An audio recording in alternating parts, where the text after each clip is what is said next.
ಬೆಂಗಳೂರಿನ ಜೆಸಿ ರಸ್ತೆಯಲ್ಲಿರುವ ನಯನ ಸಭಾಂಗಣದಲ್ಲಿ ಏರ್ಪಡಿಸಲಾಗಿದ್ದ ಭರತನಾಟ್ಯ ಕಾರ್ಯಕ್ರಮವನ್ನು ಚಂದನ ವಾಹಿನಿಯ ಡಾ. ಸೋಮೇಶ್ವರ ಹಾಗೂ ಜಾನಪದ ವಿದ್ವಾಂಸರು, ಕನ್ನಡ ಸಾಹಿತ್ಯ ಪರಿಷತ್ ರಾಜ್ಯಾಧ್ಯಕ್ಷರು, ಚಿಂತಕರು, ಸಾಹಿತಿಗಳಾದ ಡಾ. ಆರ್. ಕೆ. ನಲ್ಲೂರು ಪ್ರಸಾದ್ ಅವರು ನಾಟ್ಯದ ದಿಗ್ಗಜ ನಾಯಕ ನಾಟ್ಯರಾಜನಿಗೆ ಪುಷ್ಪ ನಮನ ಸಲ್ಲಿಸಿ ಮಾತನಾಡಿ, ರಾಷ್ಟ್ರಮಟ್ಟದ ಏಕಮಾತ್ರ ಭರತನಾಟ್ಯ ನೃತ್ಯ ಸ್ಪರ್ಧೆಯಲ್ಲಿ ಮಿಂಚಿದ ಶ್ವೇತಾಂಜಲಿ ಭರತನಾಟ್ಯ ಮಕ್ಕಳನ್ನು ಗೌರವಿಸಿ ದ್ವಿತೀಯ ಪಿಯುಸಿಯಲ್ಲಿ ಹೆಚ್ಚು ಅಂಕ ಪಡೆದ ವಿದ್ಯಾರ್ಥಿಗಳಿಗೆ ಪ್ರಶಸ್ತಿ ನೀಡಿದರು. 25 ತೆಗೆದಿದ್ದಾಳೆ.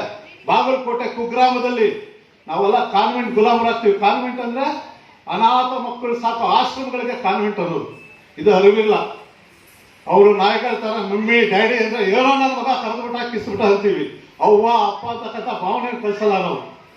ಆ ಮಕ್ಕಳಿಗೆ ಪಿಜ್ಜಾ, ಬರ್ಗರು, ಈ ಶೋಕಿ ಕಲಿಸಿ ಇವತ್ತು ರಾಗಿ ಮುದ್ದೆ, ಸೊಪ್ಪಿನ ಸಾರಿ ಮಜಾ ಕಲ್ಸಲ್ಲ ನಾವು ಅಲ್ವರ. ಮಕ್ಕಳಿಗೆ ಯಾಕೆ ಹೇಳ್ತೀನಿ ಈ ಮಾತು ಅಂತ ಹೇಳಿದ್ರೆ, ಆ ಸಂಸ್ಕೃತಿ ತಲೆ ಹೂವು ಮೂಡಿಸಿ ಹಣೆ ಕುಂಕುಮ ಇಟ್ಟು ಮಕ್ಕಳು ಮೈ ತುಂಬಾ ಬಟ್ಟಾಕಿ ಶಾಲೆಗೆ ಕಳಿಸೋ ಸಂಸ್ಕೃತಿ ಮುಂದೆ ಇವತ್ತು ಜುಟ್ಟು ಕತ್ತರಿಸಿ ಹಣೆ ಕುಂಕುಮ ಹಿಡ್ದಲೆ ಮಂಡಿ ಮೇಲೆ ಲಂಗ ಹಾಕಿ ಶಾಲೆಗೆ ಕಳಿಸೋದ್ರಲ್ಲಿ ಮಕ್ಕಳು ಏನ್ ಕಲಿಬಹುದು? ಸಂಸ್ಕಾರ ಕಲಿತಾರ? ಸಂಸ್ಕೃತಿ ಕಲಿತಾರ?